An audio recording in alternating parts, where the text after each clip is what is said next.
This is the Youth Soccer Revolution Podcast, episode number 9.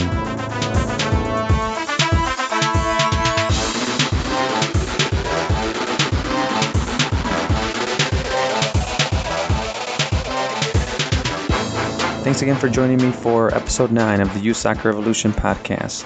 Today we had the opportunity to speak with Jason Pratt, who is a partnership manager for the Positive Coaching Alliance. Positive Coaching Alliance is a national nonprofit organization that strives to make better athletes and better people. You can find their website at positivecoach.org, and there you'll find great tools for coaches and parents, administrators, and players to use in improving their coaching philosophy. Some of these tools will help you create a positive character-building youth sports experience for each player and your team.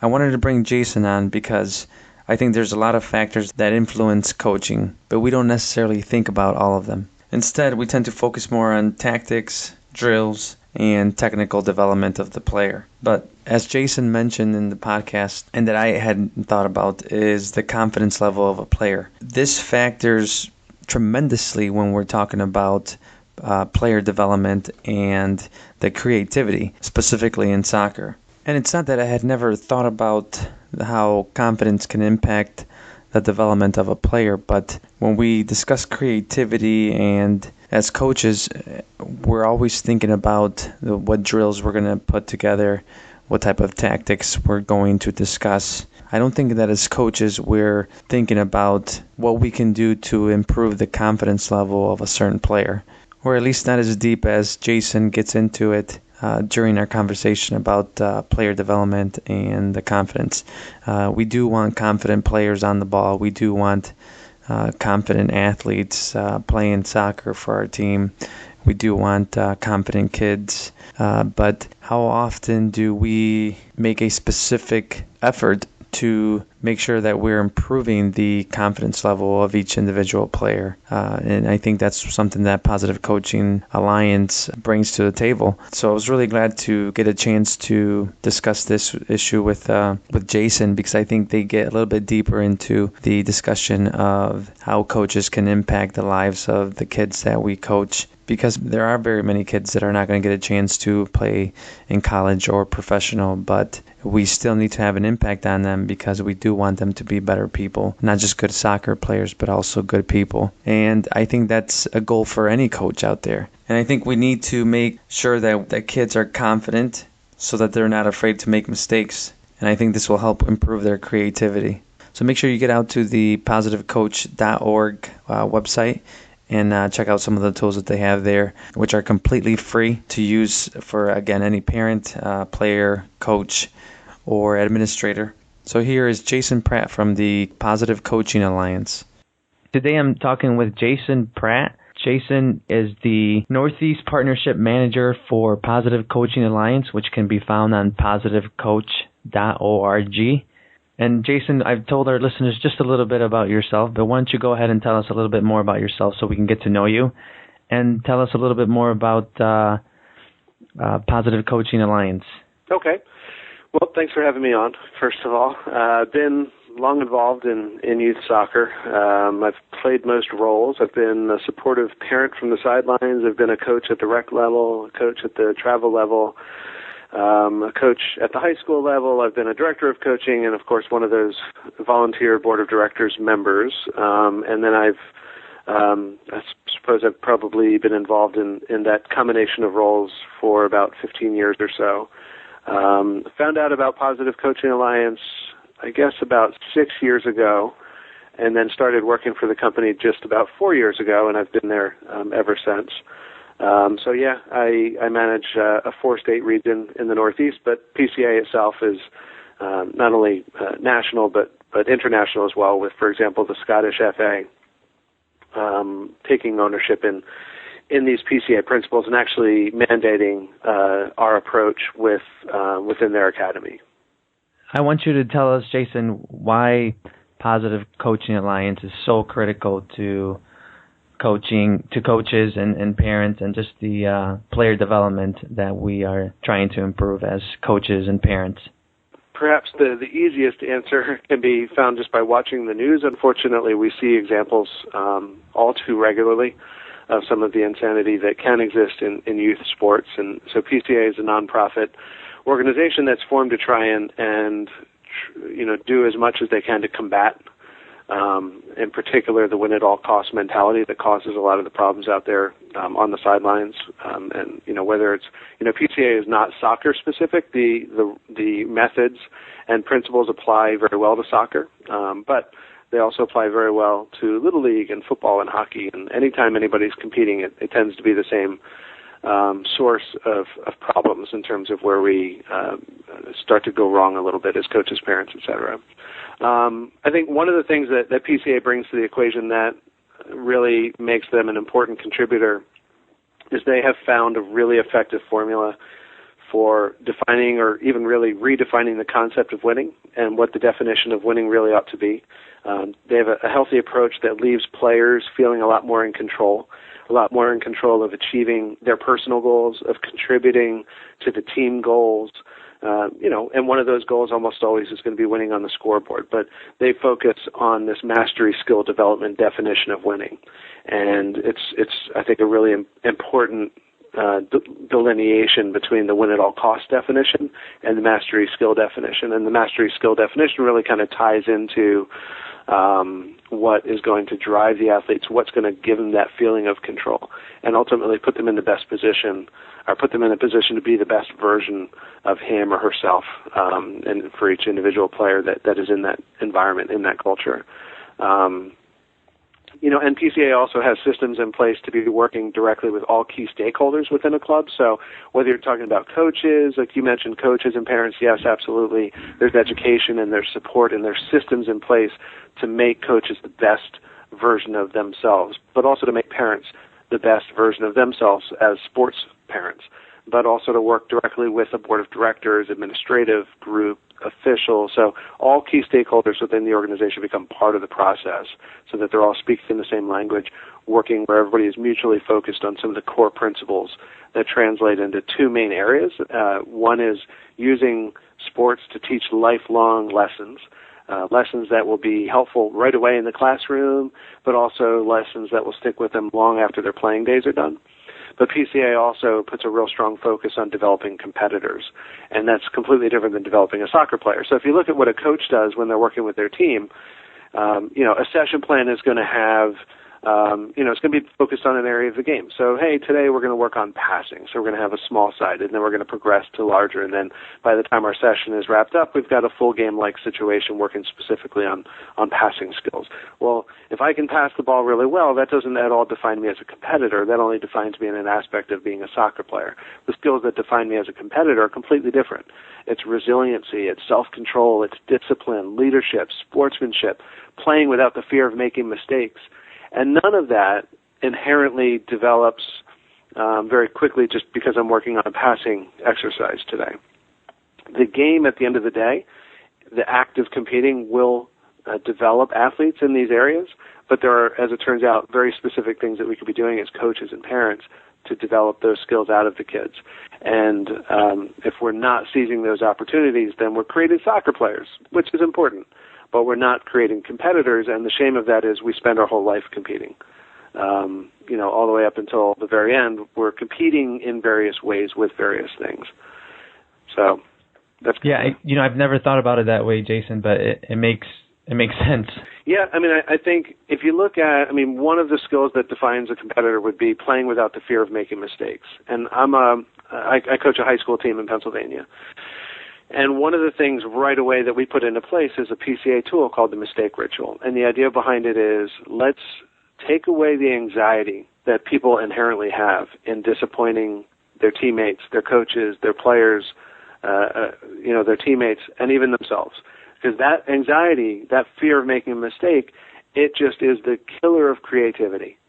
It oftentimes holds back a player's ability to develop in terms of confidence and effort. So just that one move to remove that anxiety, that fear of making mistakes, especially in the game of soccer, where success is so dependent on creativity, has such a huge impact. So the idea behind it is, you could make a flushing motion with your hand, like you're flushing a toilet. You could be rubbing across your shoulder, saying, shake it off, or across your forehead, saying no sweat. But the idea is there's a ritual that we've all agreed upon before the season began. It's part of the culture of the team. And when you feel yourself, if you've made that mistake, where you feel your shoulders drop, you feel your head drop, and you can't get out of your own head, to be able to look up and see my coach doing that, to be able to look up and see my teammates doing that, says, okay, they saw the mistake I made. I own up to it. It happened. I can't control that now. But they're over it. That's what they're telling me with that. They're telling me that they need me to stay competing because there's a game going on and they're counting on me. And as long as I have that moment stuck in my head, I'm not the competitor that they need me to be. And we snap out of it. And so just that one little tool has such an amazing impact on the quality of soccer that we're playing. It's not passing, it's not receiving, it's not shooting, it's not running off the ball. It's not a soccer specific skill, but it makes every soccer specific skill so much better. Yeah, and in terms of creativity, like you mentioned in soccer, and especially here in the United States, we always talk about getting that player who's very very confident and creative. But, I wonder how many people actually think about that part of the equation, is that their confidence level. Those kids, how do you improve that confidence level? Instead, as coaches, we always go back to the drawing board. Like you said, we'll start working on passing and receiving and shooting instead of focusing on that confidence. Yeah, I think those are the types of things that I think Positive Coaching Alliance really excels at. They point out the things that when you hear about them, it doesn't sound like something you're hearing necessarily for the first time, but yet you'll almost always find that it's something that you haven't really paid a lot of attention to as a coach. Something like emotional tanks, and just understanding the importance and value of filling emotional tanks is one of the core concepts or principles that PCA focuses on. And that speaks right to confidence right there. If I have a true understanding of how to get my players more emotionally ready for adversity, more emotionally prepared for instruction. And I just have them, at a point where their tank is full, they're naturally going to be more energetic, more confident, more coachable. If instead I am a pessimistic person, I am an overly sarcastic person, I'm a yeller and a screamer, and and I've got this ratio of positive to negative that just deflates players, well, there's no way then in that environment to expect that you have an overly confident and coachable group of girls or boys. So, Jason, can you tell us a little bit about how you approach a soccer club or their board in order to get them involved with the Positive Coaching Alliance? Sure, yeah, thanks. I'd be happy to. The first thing I'll say is I would definitely encourage people to go to www.positivecoach.org. There's actually a ton of free resources on that website as well. But also through that website, you can find out who your local contact would be within PCA and get in contact with that individual. At the end of the day, it would be either myself or one of my peers around the country. But what we do is, we talk with not only soccer clubs, but also schools and universities even about forming these partnerships with PCA. And we use the term partnership very specifically because it's, there are a lot of components. It's almost like a package of services that work interchangeably to support the creation and ongoing support of this culture that plays into the things that we're talking about today. And so a partnership is going to include, for example, in-person and or online workshops that are designed. We have a whole series of workshops that are specifically written for coaches to educate and develop coaches in areas that they're just not hearing about when they take their NSCAA license, when they take their U.S. soccer license or the U.S. youth soccer diploma, et cetera. Those organizations will even freely admit that the types of things that we talk about are really important and yet tend to be only touched on, if at all, in their licensing programs.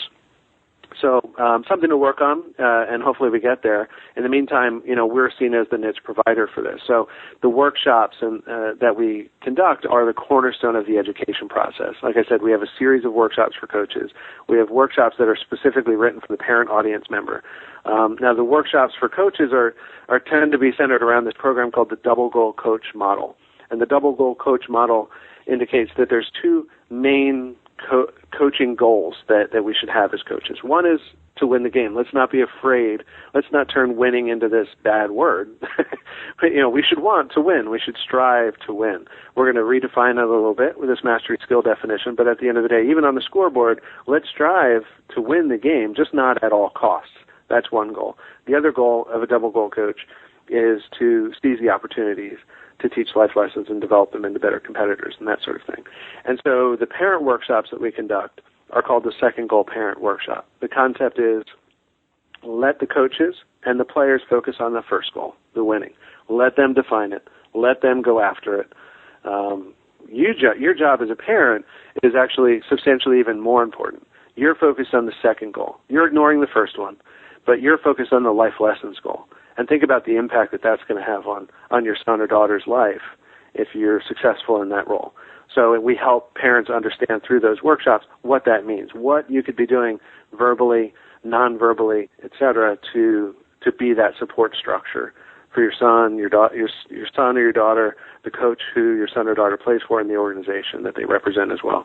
But then we also have workshops for the boards of directors around the country, for officials. So there's a lot of different ways that we can integrate with organizations and support them.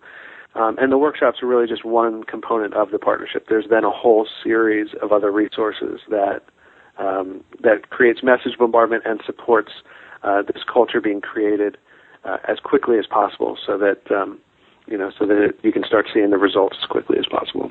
And so, Jason, tell us a little bit about how you get organizations involved. I mean, what type of questions do you ask them? I have an approach, and then I've peered around the country, and they're going to probably have some slight differences in different areas of the country. So hard to answer that unilaterally. I can tell you that we all focus on conversations, just like our workshops are designed to be collaborative. When we go out and we meet with the board of directors, it becomes informational and conversational. So, I might ask you, for example, if you're at a board meeting, I might ask you, Ernesto, to think back on your youth playing days. Whether we're talking about elementary school or junior high school, think back on that time and picture in your mind who your favorite coach was. So I'll ask you directly, Ernesto, who was your favorite coach when you were a kid? And why is that individual the person who floats to your mind when I ask that? So, I think one of the things that's important to mention is you probably could also come up, and maybe it's even with maybe your least favorite coach that you can come up with this, but you probably have very specific memories even of, junior high school or even elementary school age when you were playing sports. And I think it's important that you sports coaches remember that the work that they're doing right now does translate into leaving a legacy. It is your legacy right now. You are leaving memories behind that, that when those players who you're coaching are adults, they're going to look back and have a memory of you. So what do you want that memory to be? And it's easy for us to lose focus on the fact that these little souls that we're working with seem so young, even in high school still seem, in many ways still so young, but these memories are going to be life-lasting. So making sure that coaches who are active right now don't lose sight of that, and talking through competing a bit. And I'll challenge, a board. I'll oftentimes, I'm fascinated always by collaboration. So I'll oftentimes ask, I love to compete even today. Even in fantasy sports, I compete. Any activity where I can put myself out there and compete against other people, I love it. And I'd argue that that's the thing that the players care about the most too, more even than winning the game. Not to say that players don't care about winning the game, but that they care more about the act of competing than anything else. And I like to poll the room and see where the room stands on that. And there's usually some degree of a mixed reaction. We don't have a room here, but where do you stand on that? What do you think? Do you think the players care more about competing, or do you think the average player cares more about winning the game? There's no right or wrong answer, by the way. I think I agree that it's both. Some kids care more about competing, while others want to win. No matter what it takes. Some kids will. I coach young kids too, and they'll say, hey, we'll take that kid out, because we need to win. Where others just kind of show up because they just want to compete. That's the environment they love to be in, and they want to compete. Yep. I would say, I generally agree with that. When we're looking specifically At the players, though, I think the studies do show that the greater majority of players really do care more about the act of competing than the result of the game. And there's a couple, without spending time reviewing, the surveys and studies that were conducted on it, we can just look back on a practical example and think back when you were playing. Maybe you still play pickup, whatever, football, soccer, baseball. But, back in particular, like in the 80s, it was very popular to just show up at a field, form two teams, and start playing something. And if you've done that a lot of times over the course of your life, invariably at some point you were in a situation where one team was just significantly better than the other team. You could tell from the minute you said go. One team was just absolutely manhandling the other team. It wasn't even close. And so if you think back on, has that ever happened to you? Yeah, absolutely. Yeah, I mean, at some point it's going to happen. And so when it does happen, what's the reaction of the players? There's no coach setting ground rules. There's no parents telling the kids what they need to do, how they need to play, or any of those kinds of things. It's the kids self-governing. And yet, when you think back to your childhood, when you were in that situation, how did you react to that moment? Did you just keep the teams how they were until mom and dad rang the dinner bell saying it's time to come home? But I do remember that, and I even see it now, that kids will say, no, you have to give us a certain amount of players over here because it's not fair that that so-and-so is winning all the time or they're scoring all the goals. Give us two players. Yeah, you do the player swap, right? Yeah. And so there's no adults telling them what to do. Half the kids out on the field at that moment were on the winning team. And yet here they are agreeing to swap players in order to create a more competitive environment. Just like if you were to take a high school player, let's say in your football days, you rode the bench, you never saw the field the entire season long, but you guys were undefeated. Was that an amazing season for you, or was it just as good as it was for anybody in the stands? It was fine, but maybe not the best playing experience you've ever had, right? It's not fun if you're not out there being challenged, seeing how far you can push yourself. If you're just pushing somebody around, it's, anybody who has fun with that probably would also have fun almost being a bully in some ways. Like that's not who we are as a people. And so if we agree that the act of competing is really what floats to the top for us as people, then that's where we kind of challenge coaches to say, well, okay, then what are you doing to develop your players into better competitors? Completely different skill set.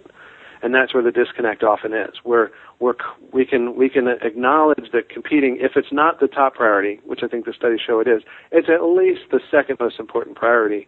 And we as coaches tend to spend very little, if any, time specifically developing that aspect of our players. Yeah, Jason, you're just making my head spin. I mean, so many things that you don't think about, or at least I didn't think about, in terms of coaching. We always think it's all physical, fix this problem because they're not shooting correctly or they're not passing correctly. But a lot of these things that we never even think about are so critical. I guess I'm really glad I'm getting the chance to talk to you and learning more about Positive Coaching Alliance, because I've been coaching for over 12, 13 years, and I mean, people mention it here and there, but they never go this deep into it. Yeah, well, I mean, I appreciate the opportunity to talk about it. I don't want to sound like a walking billboard for PCA, but it's become a big part of my life. I think it's made me into a better coach, but also made me into a better parent.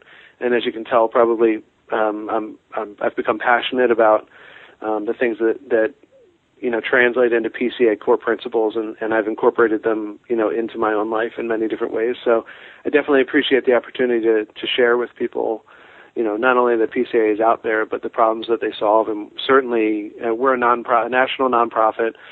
We don't spend millions of dollars on advertising. We're backed by really, really strong personalities. People like Phil Jackson. Phil Jackson is the national spokesperson. Steve Young.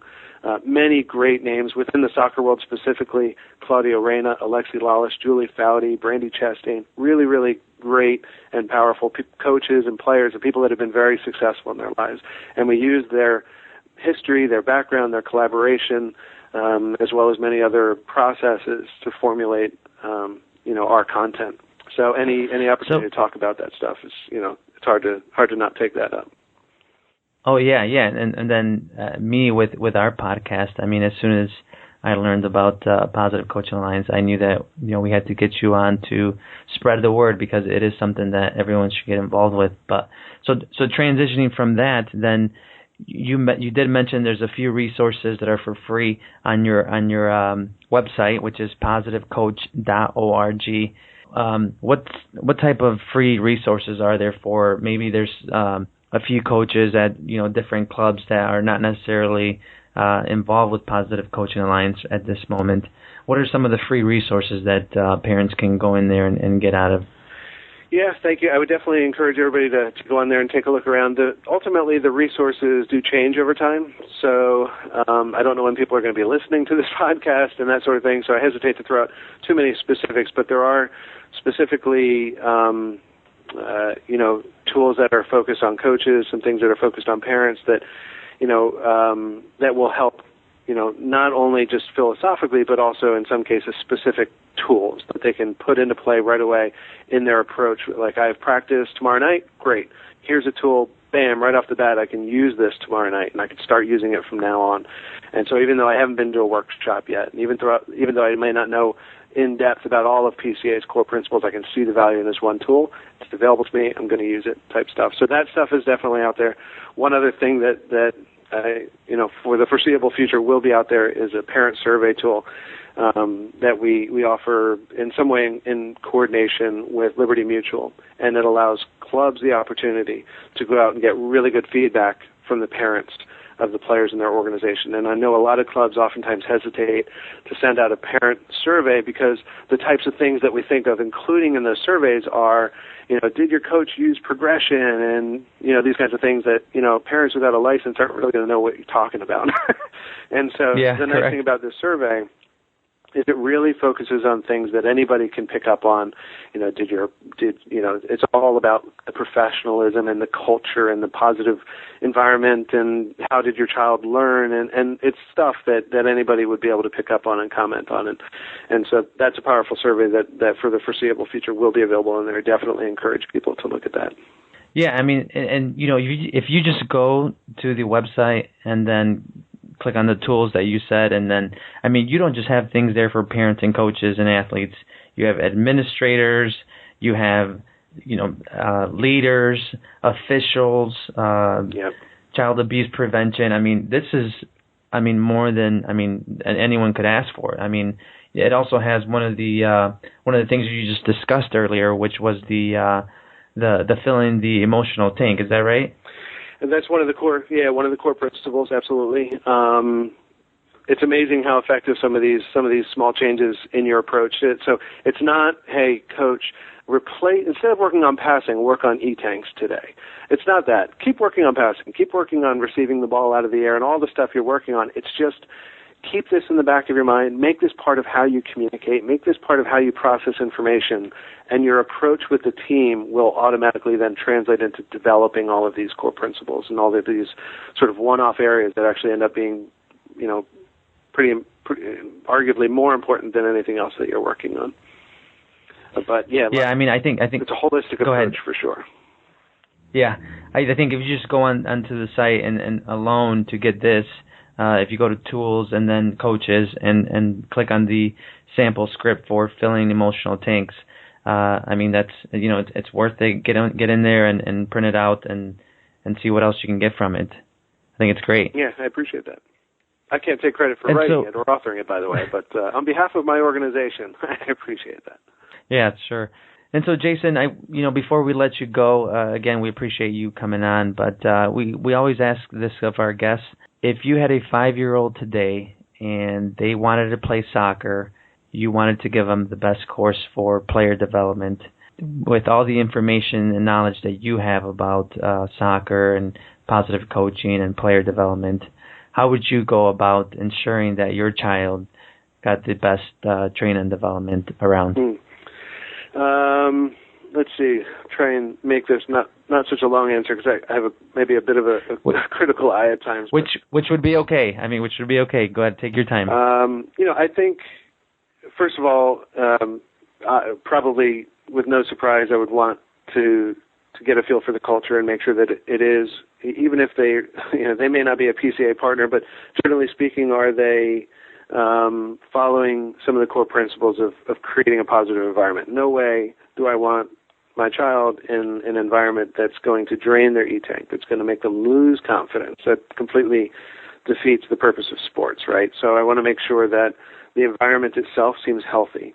And I'd probably go to a board meeting and just see how they interact at the leadership level. That tells you a lot, I think, about what to expect on the fields, not only in terms of their the positivity side of things, but just organization, communication, professionalism, and that sort of thing. I hesitate to use the word professionalism when I talk about youth sports because I think the professional view of sports is oftentimes what causes the problem at youth sports, because we look at youth sports like it's an extension of the pro game, and it's not in any way. But I do think that in the boardroom there should be professionalism and that degree of organization. I would want to go to a training session, probably more than one, see different coaches, and just see if there seems to be consistency from team to team. That gives me a feel for how entrenched is the culture. Is the culture really defined by the team, or is the culture defined by the club primarily? Is there a good two-way learning process? So in other words, players, of course, they're kids, so kids tend to have a growth mindset until adults use language with them that makes them think that they've already made it to the peak, and so that tends to go away. But, the kids are going to tend to have a growth mindset. Does the coach also seem to have a growth mindset? Do they involve the players in some of the process of learning? But are they also open themselves to, getting feedback from the players and that sort of thing? So there's definitely, details that weren't obviously on my radar before I heard about PCA that I now pay attention to. But I think at the end of the day, the organization, professionalism, the culture, and the environment as a whole would be the areas that I would focus on before I look at anything like, what league do the teams play in, at what level do they compete, and those kinds of things. Eventually I probably would look at that too to make sure I've got the right competitive spirit and level for my son or daughter, but they would be the next tier of stuff that I would look at for sure. Yeah, I'm glad you mentioned about attending a board meeting and getting involved and just finding out a little bit more, because, I think parents do need to do that. They do need to get a little bit more involved with what's going on. That way they can keep a close eye on what's going on, and then also ensure that that's where they want to have their son or daughter. So really glad you brought that up. Yeah, you learn a lot. You learn a lot from the leaders. Just like, you can tend, if you meet a child, as a friend of your son or daughter or something like that, and there's a funny quirk there, you can meet the parents and usually see where the quirk came from. And it's probably not much different in a soccer club. The teams are going to generally be an extension of the leadership, and if there's chaos at the team level, then it's probably because there's not very strong leadership. And, to some extent, fair enough, they're volunteers, and, they didn't probably major in soccer club management in college and that sort of thing. So you kind of get it, but there are definitely tools and resources out there that can help these volunteers create what ultimately is a professional environment at the leadership level, so that there can be a purposeful focus and a relentless pursuit of fun and positivity out on the fields. Yeah, excellent. Well, Jason, again, thank you so much for coming on today. And I have discussed already with you that you'll be coming on again and discussing your role as a director of training for a soccer club. So hopefully we can get you back on soon, and we'll discuss a little bit more soccer. Okay, that sounds good. I appreciate you having me. Thank you very much. All right, take care. Again, I want to thank Jason for coming on the show. Make sure you go check out the website, check out all their free resources and what other services they provide for other clubs and teams. Also, if you like the show, don't forget to go ahead and give us a 5-star review on iTunes or Stitcher Radio.